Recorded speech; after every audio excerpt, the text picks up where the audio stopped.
Heródoto vivió durante el V siglo antes de la era común, en la antigua Grecia. Escribió una narración que resume la historia tal como se conocía entonces y describe muchos de los acontecimientos de su propia vida. Aunque discusión directa sobre sus sesgos y epistemología se reserva para la conclusión de esta serie, en este video puedes conocer detalles sobre una parte de su trabajo. El primer libro, llamado Clío, parte 1 de 2, Introducción y la caída de Creso. Heródoto comienza su obra describiendo la mitología de los conflictos entre Occidente y Oriente, entre los helenos y los bárbaros orientales. Dice que los bien educados persas alegan que todo comenzó con los fenicios. El primero de los delitos, como lo llama el historiador, se refiere a Io. Sí, la misma figura mitológica que aparece en Prometeo encadenado de Esquilo. Desafortunadamente, su historia es demasiado vasta, ya que hay demasiadas versiones alternativas, para que yo la pueda relatar en este momento. El historiador se limita a mencionarla de paso. Se dice que ella fue tomada por los fenicios y así es como termina en Egipto, donde es transformada de nuevo en humano. La segunda ofensa fue perpetrada por los griegos. En parte como respuesta a la primera. Un grupo de griegos se lleva unas princesas fenicias. No importa los detalles. La consideración significativa es que la violación, el robo, de mujeres es un elemento que se repite a través de muchos de los mitos. El historiador no se molesta con tantos detalles como aparentemente podría, sino que anuncia su metodología, o intención, cuando dice: continuaré adelante con la historia, dando cuenta de las ciudades de los hombres, tanto pequeñas como grandes, porque las que en la antigüedad eran grandes se han vuelto en su mayor parte pequeñas. Mientras que las que en mi tiempo fueron grandes solían ser pequeñas en tiempos pasados. Así pues, como sé que la prosperidad humana nunca es constante, mencionaré a ambas con indiferencia. Esto, por supuesto, es muy encomiable y astuto. Es importante tener en cuenta que un historiador no puede estar completamente seguro de lo que tiene valor, ya que nunca se sabe lo que sucederá después de que se escriba la historia.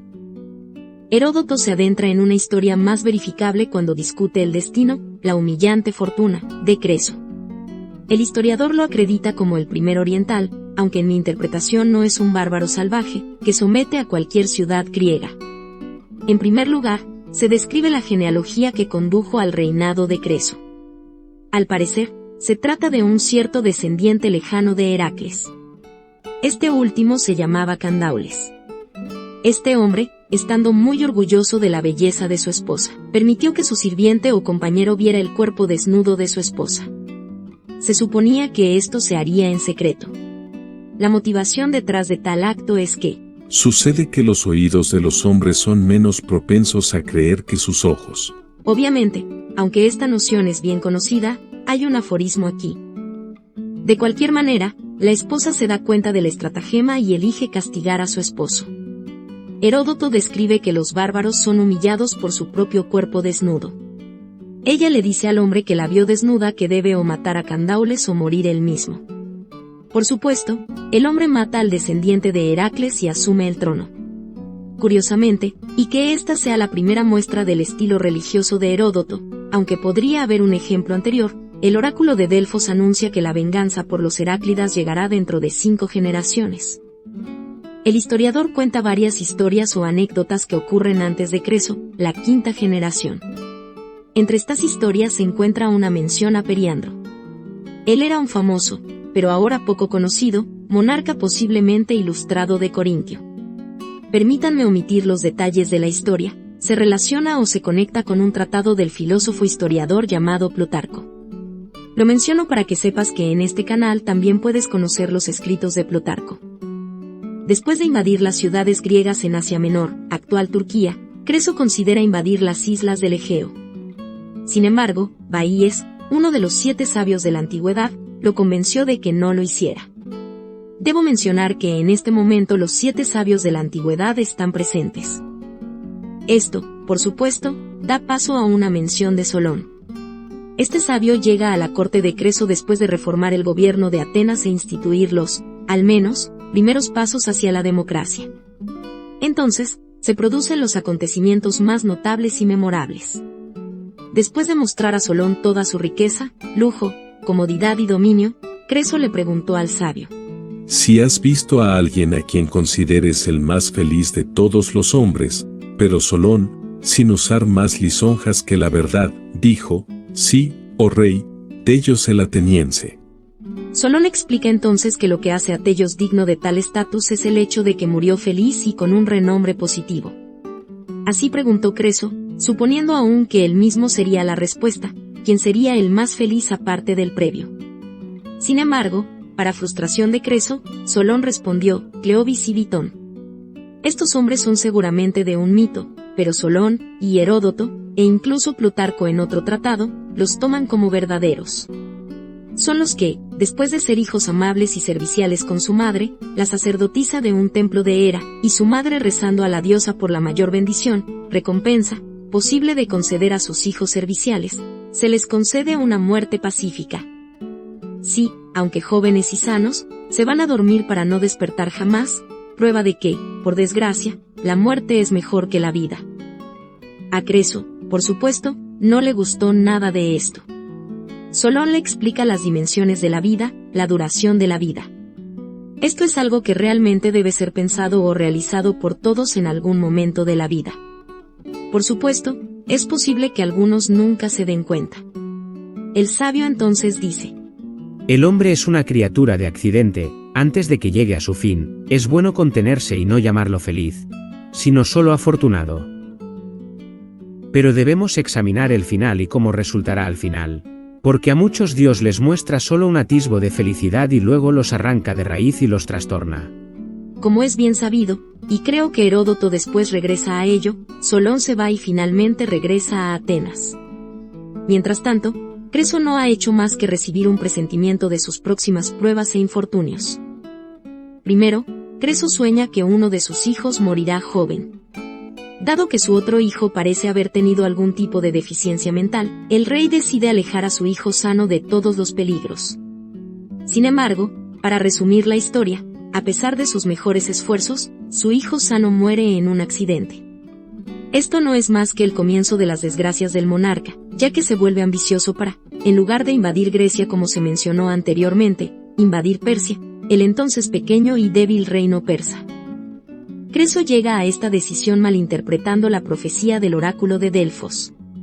El oráculo le dice que si marcha contra los persas, destruirá un gran imperio. Creso cree que esto significa que destruirá a los persas. Por desgracia, significaba que destruiría su propio imperio, LOL. El tema cambia a cómo Pisístrato llegó a controlar Atenas. Esto implicaba fingir una herida de algunos enemigos no especificados y así obtener permiso para mantener guardias armados dentro de las murallas de la ciudad. El futuro tirano utilizó a estos guardias para apoderarse de la Acrópolis y declararse rey. Por supuesto, esto no fue más que la primera vez que él hizo tal cosa, ya que poco después fue depuesto, todo para tomar el poder de nuevo. En la segunda ocasión, dice el historiador, el tirano aplicó un estratagema el mucho más simple, según creo, que jamás se haya practicado, considerando al menos que fue ideado en un momento en que la raza helénica había sido distinguida durante mucho tiempo de los bárbaros como más hábil y más alejada de la simplicidad tonta, y entre los atenienses que se consideran los primeros de los helenos en habilidad.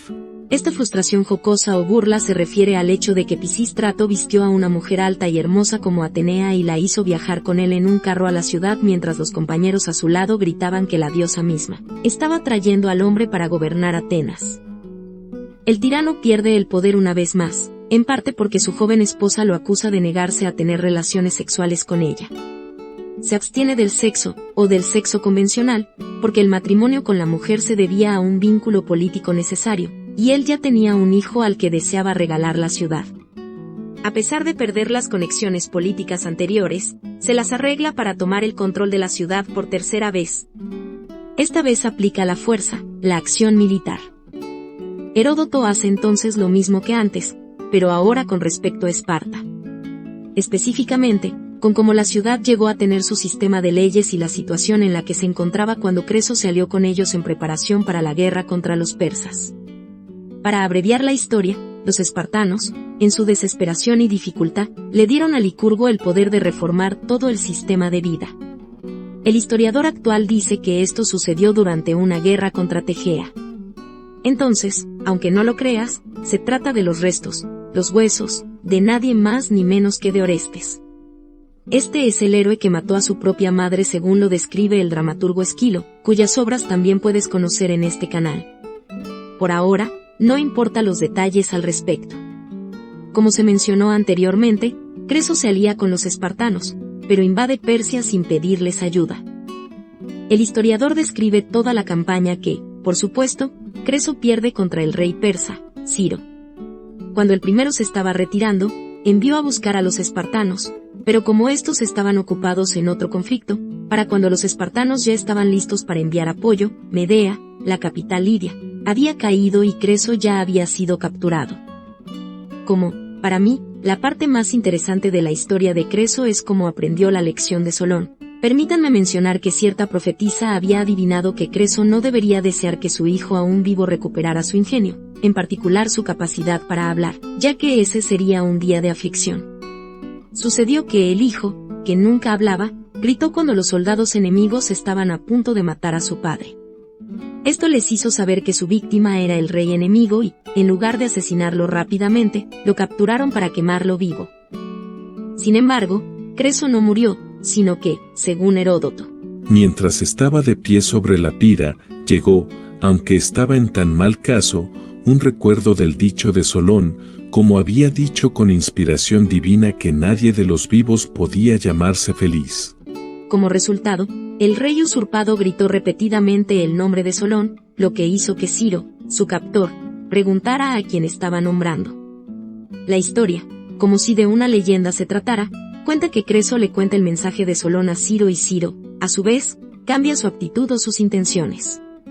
Heródoto dice que el persa cambió su propósito y consideró que él mismo no era más que un hombre, y que estaba entregando al fuego a otro hombre, que no había sido inferior a él en felicidad. Para hacer las cosas más sobresalientes, sucede que no pueden extinguir el fuego que ya arde. Creso comienza a asarse. Sin embargo, el hombre le ruega a Apolo, el dios cuyo oráculo lo llevó a la guerra y a quien había hecho tantas ofrendas en el pasado, y tan pronto como se dijo la oración, el clima cambió y comenzó a caer una lluvia que extinguió el fuego. Así, Ciro, por voluntad de Creso, convirtió al rey ahora conquistado en su consejero real. Un pronto más útil de los consejeros reales, como dije, como si fuera una leyenda.